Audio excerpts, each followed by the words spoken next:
Hello বন্ধুরা, আজ তোমাদের সাথে শেয়ার করব আমি কিভাবে একটা পেপার পেস্টিং ছাড়া সুন্দর ডিজাইনার স্লিভস বানিয়েছি। এইটাই তোমাদের সাথে শেয়ার করব। দেখো পেপার পেস্টিং ছাড়া স্লিভসটা কত সুন্দর হয়েছে। তাই আমি প্রথমে যে মাপের হাতাটা হবে সেই মাপের হাতাটা কেটে নিয়েছি, অস্ত্র এবং ছিটটা দুটোকেই কেটে নিয়েছি। নিয়ে তারপর আমি অস্ত্রটার উপর যে ডিজাইনটা হবে সেই ডিজাইনটা আমি কেটে নিচ্ছি। তবে কোনো যে অরিজিনাল ছিটটা সেটাতে কোনো কাটিং করিনি, শুধু অস্ত্রটাই কাটিং করেছি। করে তারপর দেখো এবার অরিজিনাল যে ছিটটার উপরে ডিজাইনটা হবে সেটার উপর আমি লাইনিংটাকে লাগিয়ে নিয়েছি। নিয়ে যে ডিজাইনটা আমি কেটেছি সেইটাকে গোল বরাবর আমি সেলাইটা করে নেব। দেখো নর্মাল স্টিচ করার সময় তলাটা সেলাই করে উল্টে দিতে হয়, আমি কিন্তু সেটা করিনি, যেহেতু আমি পেপার পেস্টিং লাগাচ্ছি না, ডাইরেক্ট ডিজাইনটা বানাচ্ছি। তাই ডিজাইনটার উপর দিয়ে আমি চাপ সেলাই দিয়ে নিচ্ছি। দিয়ে তারপর আমি যে সেলাইটা দেওয়া হয়ে যাওয়ার পর ভিতরের অংশটাকে আমি কেটে বাদ দিয়ে দেবো। দিয়ে এবার অস্ত্রটাকে আমি উল্টো দিকে উল্টে দেবো। দেখো যেমন বরাবর কাটছি সেইভাবে কাটতে হবে, আর কোণগুলো একটু বেশি করে কাটতে হবে যাতে ডিজাইনটা ঠিকঠাক আসে, কোণগুলো ঠিকঠাক উল্টানো যায়।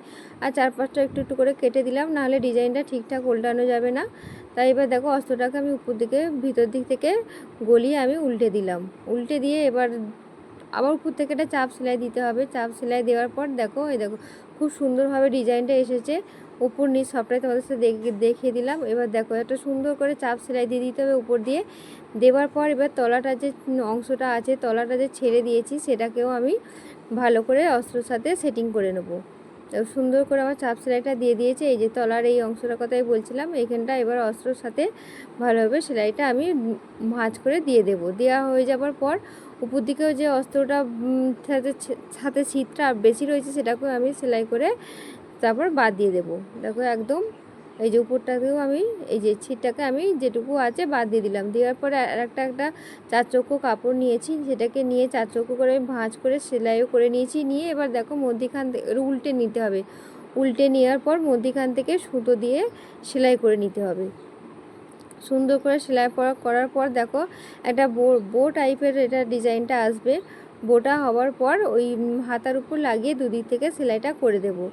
আর উপরে কিন্তু একটা সুন্দর দেখে বোতাম, যে কোনো গোল্ডেন কালারের হোক সিলভার কালারের বোতাম লাগিয়ে দিতে হবে। আমি কিন্তু বোতাম লাগিয়েছি, পরে লাগিয়েছি, যেহেতু ডিজাইনটা যখন করি তখন আমি ওটা লাগাইনি বলে সেটা তোমাদের সাথে শেয়ার করিনি। দেখো উপর দিয়ে এটা তলা দিয়ে লাগিয়ে এটা সেলাই করে দিচ্ছি। এইভাবে সুন্দর একটা ডিজাইন পেপার পেস্টিং ছাড়া, কোনো ঝামেলা ছাড়াই সুন্দরভাবে ডিজাইনটা বানিয়ে নিতে পারো অতি সহজেই। আর পেপার পেস্টিং লাগালে একটু সময় লাগে, আর এটা করতে একদম সময় লাগে না। এইভাবে নর্মালভাবে দেখো আমি লাস্টে দেখলাম, এটাও আমি তোমাদের সাথে শেয়ার করলাম কিভাবে আমি একটা সুন্দর মতি লাগিয়ে দিয়েছি। দেখতে কতটা সুন্দর হয়েছে। এইভাবেই তোমরা বানিয়ে নিতে পারো একটা সুন্দর কালারের স্লিভ।